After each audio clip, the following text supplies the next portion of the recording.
as we look a little bit more closely at the Psalms and the structure of the Psalms, Book One seems to be about wisdom and the covenant and the king's faithfulness in the covenant. Um, do you see any parallels between that and Genesis? Obviously, we've got in Genesis, the world is founded on wisdom, and we get a little window into that in Proverbs 8 about, wisdom personified from the beginning of the world and stuff. Um, and obviously God's faithfulness.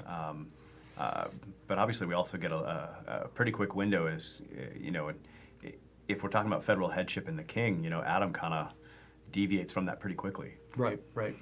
There's even though there's not a one-to-one relationship between the five books of the Psalms, there are some themes that carry over between the five books of the Psalms and the five books of the Torah. And one of the things that's interesting is that at the beginning we have this picture of there's a new covenant established, and that new covenant is not between all of the people and God, so to speak. It's kind of between the king and God. And so the first thing that has to be grappled with is the king going to be wise, and is he going to keep the covenant?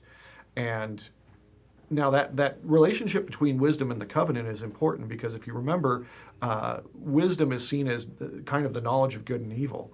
And that's exactly what got Adam and Eve into the mess in the garden.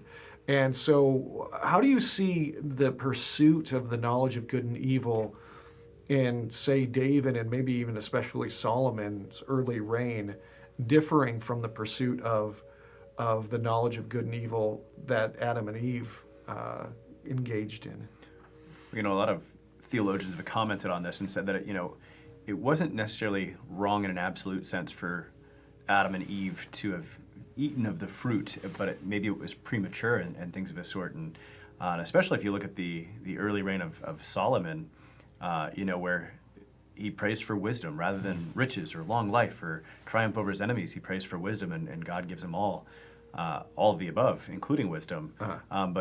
But early on, I think Solomon recognized, one, probably his shortcomings for serving as the king in God's image, and two, that wisdom was the one thing that would make that reign successful. Yeah, and I think that you see Solomon being wise at the beginning of his reign, and understanding that wisdom is something he needs to ask God for. It's only available from God. It's not available in any way that short circuits anything that God has said. You can't go around God. You can't go behind God's back to try to get it. You can't oppose God and try to get it. And that was obviously the problem in the garden. Now, one of the things that you see as a theme in the second book of the Psalms is you see kind of a hope in the future of Zion and the temple. So you could say kind of the city and particularly in the city, the temple. And you see that this hope comes from the reign of the king and the king doing well. Do you see that as a good hope or a bad hope? I see that as a good hope, mostly.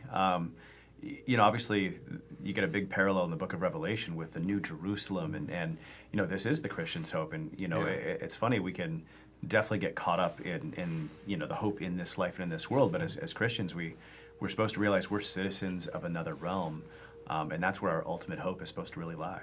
Yeah, so I guess we could say that whether this is a good hope or a bad hope depends on whether we're putting that hope in the here and now, in the physical city and the human king, or whether we're putting it in ultimately God as king and in the future city. And so it's funny because you really see at least from the 20th century on, you really see it going off the rails in trying to make the world heaven. If you look back at the people who have really done, the people who have been responsible for the deaths of millions, they were all people who were trying to create utopia. They were all people who were trying to create heaven on earth. And what's interesting is they didn't even come close to that, but they certainly came really close to creating hell on earth. Yeah. And so, it really matters whether you're putting this hope in the here and now or in the future. What do you think the difficulty is with human nature? Because it seems to be something that happens over and over again. What's the difficulty of really delaying that hope for the future? That's a good question. Obviously, power is just often something that we don't handle well as humans. And you see people who often have had the most power have often deviated the farthest from, the path that God would have us chart. And maybe it is we think that we can, if we get enough power, we can accomplish what it is that really God only can accomplish. Yeah. And maybe we're going to accomplish it in the here and now and not in heaven. Yeah. Well, the third book has as its theme, major themes, kind of a focus on the messianic kingdom and a contrast between that and the downfall of Davidic kingdom or the kingdom of man.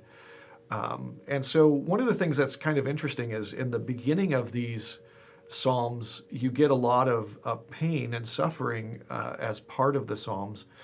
And there is some joy, but there's a lot of pain and suffering. But as the books of the Psalms go on, and as we start getting into especially 4 and 5, you'll see that there's a transformation of that to more joy than sorrow. So how does the psalmist provide a role model for dealing with disappointment and suffering and just all the things in life that kind of let us down? It's one of those things that suffering without hope is absolute misery. But suffering where there's always a light at the end of the tunnel, where there's a hope of redemption, for a hope for something better. The realm of psychology has shown that people can go through quite the tragedy and quite the suffering if there is a hope for something better at the end of it. And so the psalmist here, I think it's interesting that right in the middle, the third book is kind of, you can look behind it and see the tragedy and more pain and suffering, and then you can look ahead of it and see more joy. And the middle of it really is a messianic king who will be the perfect federal head. Yeah, and I think that understanding that the human kingship is going to fail, but that's okay, because that's not the culmination. That's just a something on the path to culmination is important. Sometimes being realistic is more hopeful than being optimistic. Now, the fourth book is about the Lord reigning as king and has a lot to do with that. And obviously that's looking forward to the time when the Messiah would arrive. And so if you're a Jew, say in any time in the king's or the exile, what does this mean to you, this transition that's being made in the Psalms? Well, this is your blessed hope, especially for those who are in the exile. If you're in the middle of a bad king, let's say, that might, you have hope for hopefully his successor is a better king. And but if you're in the exile, you're completely under a rule that's not, the nation of Israel at all. And the hope for a Messiah who's going to restore the rule and things of the sort was quite the big deal for them. And obviously. It's our opinion as Christians that who the Messiah was and what that rule, exactly entailed was a little bit different, but a little bit more glorious. Yeah. I think that what's interesting is you move from that in the fourth book to the fifth book being kind of having some of the major themes of defeating evil, and then you have also the Psalms of Ascent, which were the psalms that were sung as people would go up to the temple. And what would you say would be the relationship between those two ideas, the defeat of evil and the going up to the temple? Well, obviously going to the temple, the meaning of that is simply being with God and being in God's presence, which can't be accomplished, until evil is defeated in me, let's say, or in a general sense. But obviously, if there's evil residing within me, I can't be in God's presence. Right. Yeah, there really is a lot of, we're tempted when we're reading the Old Testament just to see external things, idol worship, and then catastrophe, over and over again in the Old Testament. But what we don't often,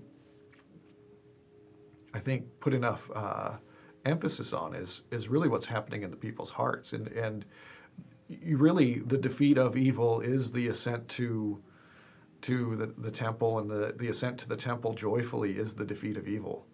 There really, we tend to think of, how are we going to defeat evil? Well, I just ask people that, in our world, how are we going to defeat evil? And you get, well, we need to pass this law or that law. Exactly everything we've been talking about as far as the human kingdom.